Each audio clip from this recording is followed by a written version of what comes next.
मग योबाला कसा आशीर्वाद भेटला हो? कसा आशीर्वाद भेटला?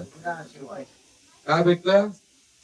आणि एवढं योबाच्या शरीरामध्ये एवढे फोडे आले ना की तो खुरपी घेऊन गवत कापतो ना शेतामध्ये, ते घेऊन आपलं अंग खाचवायचा. म्हणजे बघा किती देवाने नवीनीकरण केलं. ते बोलत असताना यदा कदाचित जेव्हा योबाला आशीर्वाद भेटला त्याची पत्नी देखील बदलली असेल. जे जुनं मेंढर, जे जुनं धन संपत्ती देवाने रिन्यू केलं, त्याची लेकरं रिन्यू केली, चर्म देखील नवीन दिला.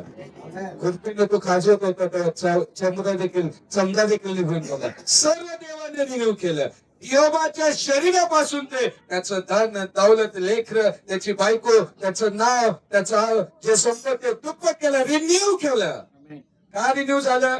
का वाढलं? कारण की सर्व गोष्टीमध्ये तो देवाबरोबर विश्वास होता.